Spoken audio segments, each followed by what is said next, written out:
In the next few videos, I'd like to talk about machine learning system design.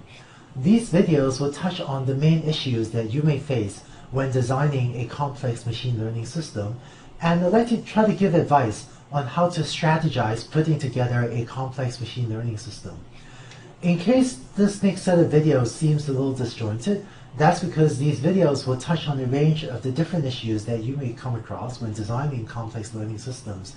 And even though the next set of videos may seem somewhat less mathematical, I think that this material may turn out to be very useful and potentially huge time savers when you're building big machine learning systems. Concretely, I'd like to begin with the issue of prioritizing how to spend your time on what to work on, and I'll begin with an example on spam classification. Let's say you want to build a spam classifier. Here are a couple of examples of obvious spam and non-spam email, with the one on the left trying to sell things. And notice how spammers will sometimes deliberately misspell words like medicine with a 1 there, and mortgages. And on the right is a maybe obvious example of non-spam email, actually email from my younger brother.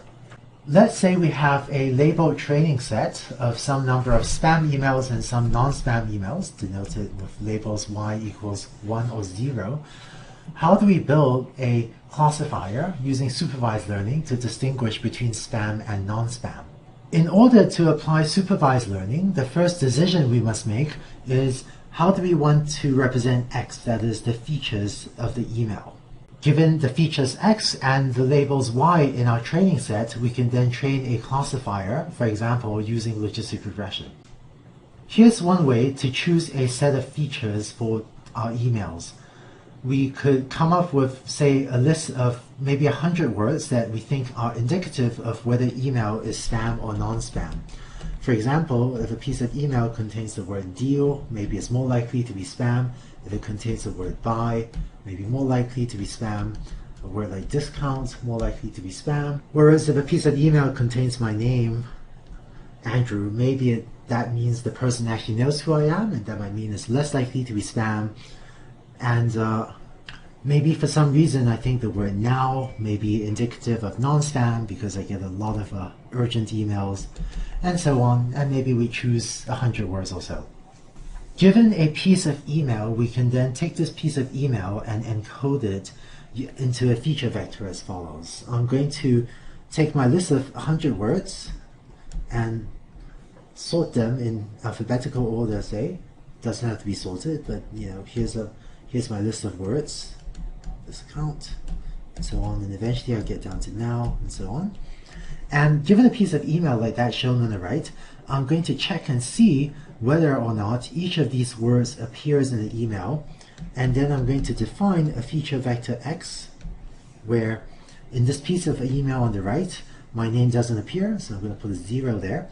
The word buy does appear, so I'm going to put a 1 there, and I'm just going to put ones or zeros. I'm going to put a 1 even though the word buy occurs twice. I'm not going to really count how many times the word occurs. The word deal appears, I'm going to put a 1 there. The word discount doesn't appear, at least not in this little short email, and so on. The word now does appear, and so on. So I put ones and zeros in this feature vector depending on whether or not a particular word appears. And in this example, my feature vector would have dimension 100 if I have a 100, if I chose 100 words to use for this representation. And each of my features xj will basically be 1 if a particular word, let me call this word j, appears in the email, and xj would be 0 otherwise. Okay, so that gives me a representation, a feature representation of a piece of email. By the way, even though I described this process as manually picking 100 words, in practice what's most commonly done is to look through a training set, and in the training set to pick the most frequently occurring n words, where n is usually between 10,000 and 50,000, and use those as your features. So rather than manually picking 100 words, you look through the training examples and pick the most frequently occurring words, like 10,000 to 50,000 words, and those form the features that you're going to use to represent your email for spam classification. Now, if you're building a spam classifier, one question that you may face is, what's the best use of your time in order to make your spam classifier have high accuracy or have low error?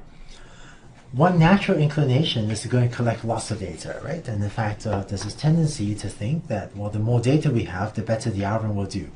And in fact, in the email spam domain, there are actually pretty serious projects called honeypot projects, which create fake email addresses and try to get these fake email addresses into the hands of spammers and use that to try to collect tons of spam email and therefore get a lot of spam data to train learning algorithms on.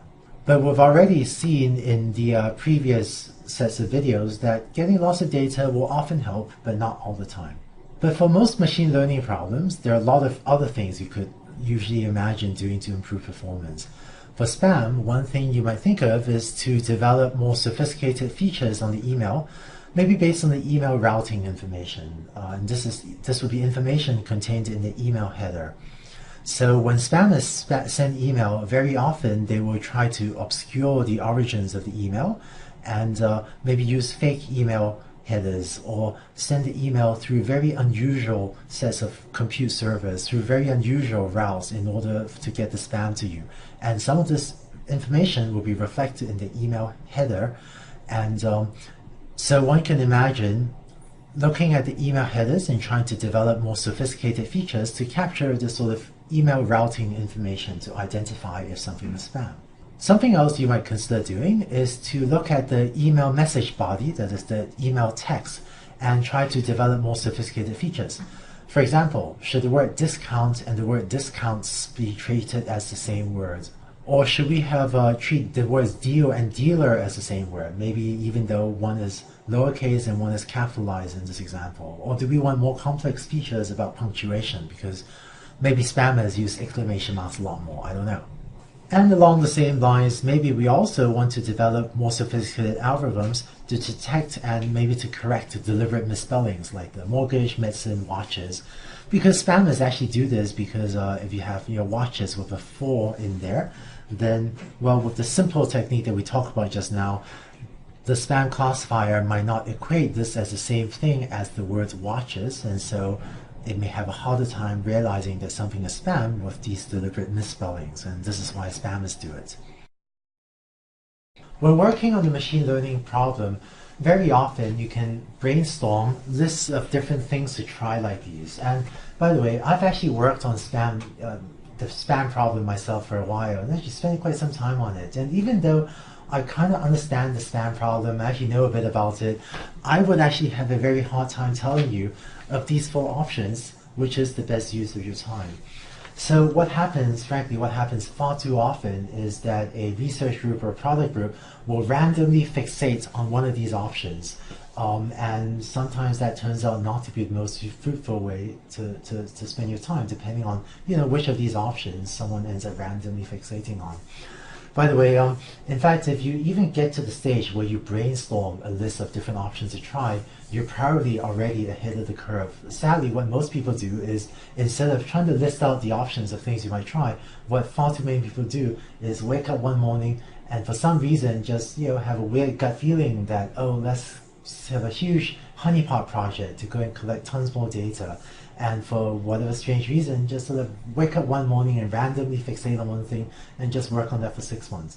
But I think we can do better, and in particular what I'd like to do in the next video is tell you about the concept of error analysis and talk about a way where you can try to have a more systematic way to choose amongst the options of the many different things you may work on, and therefore be more likely to select what is actually a good way to spend your time, for the next few weeks or the next few days or the next few months.